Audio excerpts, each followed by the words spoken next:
Welcome to One Financial Plaza Video Podcast Studios, and I'm excited today to be joined by Guy Dalton from GZA Environmental. Guy, welcome to the show. Yeah, thanks for having me, Chris. Absolutely. Guy, I've been looking into your website. We had a chance to go and visit your office the other day. Tell us a little bit about GZA Environmental. Yeah, so GZA has been around for over 60 years. We do predominantly geotechnical engineering, environmental engineering. We provide ecological services, landscape architecture services, water resources work, that type of work. We're consulting engineers and scientists. So you actually can move waterways. Yeah, for sure. We do that quite a bit. We do a lot of dams work, dredging studies for ponds and lakes and things like that. Wow.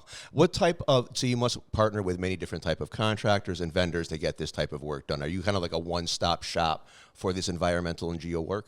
Yeah, I mean, we do the engineering side of it. We don't really do the physical work, but we'll oversee it. We'll oversee construction and make sure things are getting done in accordance with the plans and specifications that we prepare. So, yeah. Who are some of the clients that you serve? Yeah, so for our office, we do quite a bit of work with municipalities. City of Springfield is one of our biggest clients, but we work with a lot of the municipalities in the area. We also work with utility companies, large-scale utility companies. We do some work with private developers as well. But yeah, that's pretty much our major mix for clients here in Springfield. Are there any projects maybe here in Springfield or elsewhere that you could point us to and give us a little insight? Yeah, sure. So one project that just is finishing up now was the reconstruction of the Watershops Pond Dam. People probably recognize that project from the Watershops Pond being dewatered for a couple of years while they did the work on the dam, but the pond's been filled back up. The dam has been rebuilt, so we were the engineer for that job. Another similar dams job was in Forest Park. With the access road that comes into Forest Park is actually a dam part of it. Oh, no kidding. And a couple of years ago, there was right in the entrance, right to the entrance off of Sumner? Yeah, exactly. You go past the gate there, and there's a pond on your left. Well, what you're driving over the road there is a dam. Yes. And there were some emergency repairs that had to be made a couple of years ago because the dam was in tough shape, but those were done. And that was a really good community project for GZA. GZA saved Bright Nights. Yeah, that might be a little dramatic, but sure, we'll go with it. It's a loose show, it's okay, Guy. And back to the dam work at Watershops. Was that located at 1 Allen Street, that particular dam? Yeah, exactly. You can see where the water comes underneath the building. Yes. So there's a dam right behind that, which keeps the water level up for Watershops Pond. Yeah, absolutely beautiful work. In fact, I have some photographs of it here. I toured the site actually on Saturday and on Tuesday, and just beautiful work. And you can really feel the update to such a historic building. So I'm amazed. Yeah, it was all part of the National Armory. Yes. So very long history at that site. The river actually helped turn the turbines to punch out weaponry before electricity here in Springfield, Massachusetts. Exactly. Yeah, that's right. Well, outstanding. I mean, hearing that you're involved in both projects like Forest Park, which is about obviously people enjoying life here in Springfield, and historic things at Watershops, 1 Allen Street at the old Armory. Really exciting, Guy.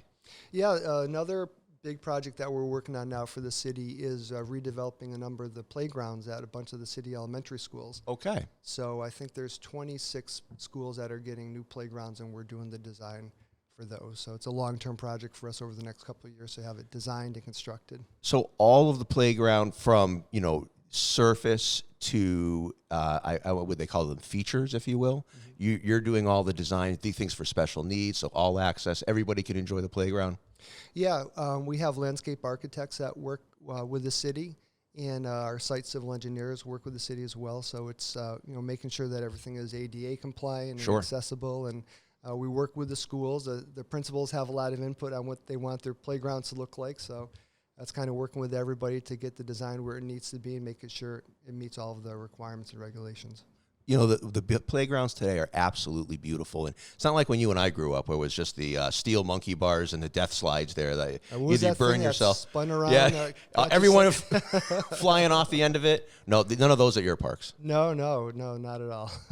Is there anything that you'd like to share, Guy, about GZA and perhaps how people can reach out and get in touch with your services?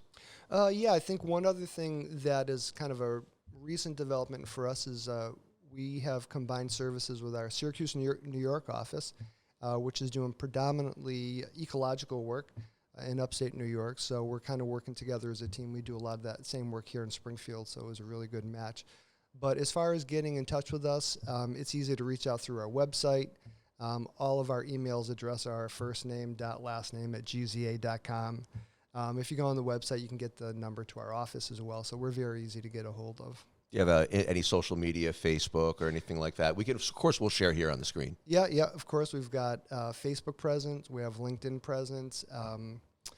And we try and do as many podcasts as we can to get the word out on LinkedIn. So, yeah. Hey, we appreciate that. And I have to ask you, since we're here at One Financial Plaza, how do you find, does business work well for you here at One Financial Plaza in GZA? Yeah, so we've been here about 13 years or so. Being that we do a lot of work for the city of Springfield, it made sense for us to have a location in Springfield. And geez, we're right next door to City Hall here, so it's a convenient. Great spot. It's convenient. It's convenient not only to the highways, but as far as things going on, different meetings we go to. Sometimes they're at MGM, sometimes they're at Mass Mutual Center.